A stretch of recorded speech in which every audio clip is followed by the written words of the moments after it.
വീടുകൾക്ക് ഭീഷണിയായി നിൽക്കുന്ന കുമ്പള റെയിൽവേ സ്റ്റേഷൻ വളപ്പിലെ കൂറ്റൻ തേക്ക് മരങ്ങൾ മുറിച്ചുമാറ്റണമെന്ന ആവശ്യത്തോട് മുഖം തിരിച്ച് അധികൃതർ. സമീപത്തെ 5ഓളം കുടുംബങ്ങൾ സുരക്ഷ തേടി മുട്ടാത്ത വാതിലുകളില്ല. This news sponsored by Shobhika Weddings, Big Mall, Kanyanad, Kozhikode, Koilandi and Kutyadi. Kumbla railway station വളപ്പിലെ പടിഞ്ഞാറ് ഭാഗത്തെ കൂറ്റൻ തേക്ക് മരങ്ങളാണ് സമീപത്തെ 5ഓളം വീടുകൾക്ക് ഭീഷണിയാകുന്നത്. മഴ ശക്തമായി തുടങ്ങിയതോടെ ഇപ്പോഴിവരെല്ലാം ഭയപ്പാടോടെയാണ് നിമിഷങ്ങൾ തള്ളി നീക്കുന്നത്. 30 ഏക്കറോളം വരുന്ന സ്റ്റേഷൻ പരിസരം ഇടതൂർന്ന് വളർന്നു നിൽക്കുന്ന തേക്ക് മരങ്ങളാൽ ചതുപ്പ് നിലമായി വ്യാപിച്ചു കിടക്കുകയാണ്. ഇത് റെയിൽവേൻ്റെ 2-3 കുറിയായി മുന്നേ ഞങ്ങൾ കംപ്ലൈൻറ്റ് കൊടുക്കുന്നത്. ഇതുവരെയായിട്ട് ആ റെയിൽവേൻ്റെ ഒരു നമുക്ക് എന്ത് നല്ല പേടിക്കാൻ പിള്ളേരങ്ങ് അവിടെ കളിക്കാൻ പഠിക്കുന്നു. മരം തലക്ക് വീണുകൊണ്ടെന്നിട്ട് അതിൻ്റെ ഇടയിൽ ആ വയറിങ്ങിൻ്റെ ഇത് കറണ്ടിൻ്റെ വയറെല്ലാം മീത്തൊക്കെ പോയിട്ടുണ്ട്. ഇനി എന്താക്കണം ഞങ്ങൾക്ക് അറിഞ്ഞില്ല. ഇനി എന്താക്കണം പറഞ്ഞാൽ ഇതിനൊക്കെ നമുക്കൊരു തീരുമാനം ആക്കണം റെയിൽവേ കേന്ദ്ര ഗവൺമെൻറ്. പിന്നെ എന്ത് ചെല്ലാന്നില്ല. ഇപ്പോൾ ഓരോ 2-3 കുറിയായി കംപ്ലൈൻറ്റ് കൊടുക്കുന്നു. പോയിട്ട് എറണാകുളത്തേക്കെല്ലാം കൊടുത്തിന്. നമ്മളിപ്പോൾ എന്തായാലും നഷ്ടം നമുക്കിപ്പോൾ നമ്മളെ പരിക്ക് വീണെങ്കിൽ നമ്മൾ എന്താക്കും? ഓരിപ്പോൾ നമുക്ക് നഷ്ടപരിഹാരം ഇല്ലല്ലോ. ഇതിനെക്കൊണ്ട് ഇതിനൊരു തീരുമാനമാക്കണം. ഇവിടുത്തെ വികസനത്തിനായുള്ള മുറവിളി ഒരു വശത്ത് നടക്കുമ്പോൾ തന്നെ വന്യമൃഗശല്യം ഇവിടെ വ്യാപകമാകുന്നതായുള്ള പരാതിയും ഉയരുന്നുണ്ട്. മറിഞ്ഞു വീഴാൻ സാധ്യതയുള്ള മരങ്ങൾ മുറിച്ചു മാറ്റുകയോ അതല്ലെങ്കിൽ ചില്ലുകൾ വെട്ടിമാറ്റുകയോ വേണമെന്നാവശ്യപ്പെട്ട് ഈ വീട്ടുകാർ മുട്ടാത്ത വാതിലുകളില്ല.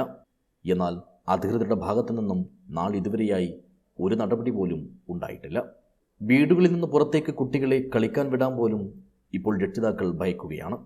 കാലവർഷം ശക്തമാകുന്നതോടെ അവസ്ഥ എന്താകുമെന്ന ആശങ്ക ഇവരെ വല്ലാതെ അലട്ടുന്നുണ്ട്. വിഷയം നേരത്തെ തന്നെ പാലക്കാട് റെയിൽവേ ഡിവിഷണൽ മാനേജർ അടക്കമുള്ളവരെ പരാതിയായി അറിയിച്ചിരുന്നു. ഈ വർഷവും മഴക്കാലമെത്തിയതോടെ വിഷയം വീണ്ടും കുമ്പള സ്റ്റേഷൻ മാസ്റ്ററെ ധരിപ്പിക്കുകയും രേഖാമൂലം പരാതി നൽകുകയും ചെയ്തു. ഇക്കാര്യം നേരിട്ട് ബോധ്യപ്പെട്ട സ്റ്റേഷൻ മാസ്റ്റർ പരാതി ബന്ധപ്പെട്ടവർക്ക് കൈമാറിയിട്ടുണ്ടെന്നാണ് വിവരം. മണ്ണൊലിപ്പ് കാരണം പല തേക്കുമരങ്ങളുടെയും വേരുകൾ പുറന്തള്ളി നിൽക്കുകയാണ്. അതുകൊണ്ട് തന്നെ ഇവ ഏതു നിമിഷവും കടപുഴകി വീഴാനുള്ള സാധ്യതയും ഏറെയാണ്. ഈ റെയിൽവേൻ്റെ സ്ഥലത്ത് കുറേ മരമുണ്ട്. കുറേ കൊല്ലമായി അതുള്ളത്. പിന്നെ പരുക്ക് ചാഞ്ഞിട്ടുണ്ട്.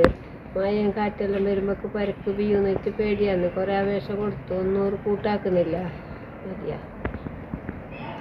പിന്നെ അങ്ങനെ കുറേ ഇതിലുണ്ടത്. അങ്ങനെ അതിനെ വേഗം വന്നിട്ട് നിങ്ങൾ അതിൻ്റെ പണി എന്തെങ്കിലും നടപടി എടുക്കണം.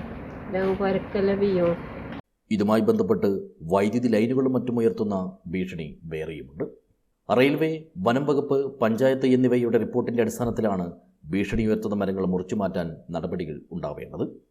അതിനിടെ മംഗളൂരുവിലെ റെയിൽവേ ഉദ്യോഗസ്ഥർ പരാതിയുടെ അടിസ്ഥാനത്തിൽ സ്ഥലം സന്ദർശിച്ച് തുടർ നടപടികൾക്കായി പരാതി ബന്ധപ്പെട്ട അധികാരികൾക്ക് കൈമാറിയിട്ടുണ്ടെന്നും അറിയുന്നു. നിയമത്തിൻ്റെ നൂലാമാലകൾ മൂലം നടപടികൾ വൈകുകയാണെങ്കിൽ മരങ്ങളുടെ ചില്ലകളെങ്കിലും മഴയ്ക്ക് മുമ്പേ മുറിച്ചു മാറ്റാനുള്ള കാര്യങ്ങൾ കൈക്കൊള്ളണമെന്നാണ് ഇപ്പോൾ ഈ കുടുംബങ്ങൾ ആവശ്യപ്പെടുന്നത്. News bureau, Uppala.